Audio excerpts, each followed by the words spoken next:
Tinuldukan na ni VP Sara ang mga spekulasyon na siya umano ang nasa likod ni Cavite 4th District Representative Kiko Barsaga na siya namang pasimuno para pababain si PBBM sa pwesto.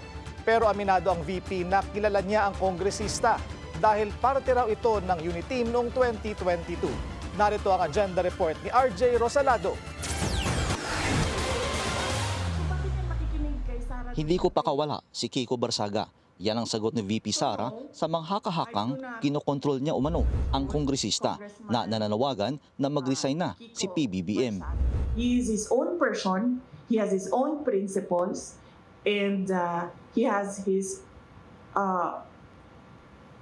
own free will. And there is nothing wrong at all with what he is doing because, as I said, tayong lahat, we are covered by the freedom of speech and expression. Itinanggi rin ng bise na may kinalaman siya sa umano'y kuplat na malamang niya ay gawa-gawa lang din mismo ng mga taga-administrasyon. Wala namang destabilization na nangyayari eh. Nagsasalita lang yung mga tao at nai-insecure lang o natatakot lang yung administration sa lakas ng boses ng mga tao. Hindi naman nagkomento si VP Sara sa pagsipot ni dating House Speaker Martin Romualdez sa investigasyon ng ICI sa flood control scandal.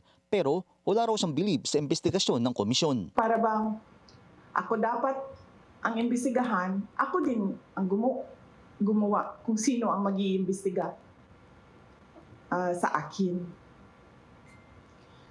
So on the question of integrity, definitely hindi siya reliable dahil ang Pangulo din ang gumawa. Pumalag din ang pangalawang Pangulo sa naging pahayag ni ML Party List Representative Laila de Lima kung saan tinawag ng mambabatas na brat ang bise dahil sa hindi niya pagsipot sa budget hearing ng kanyang opisina.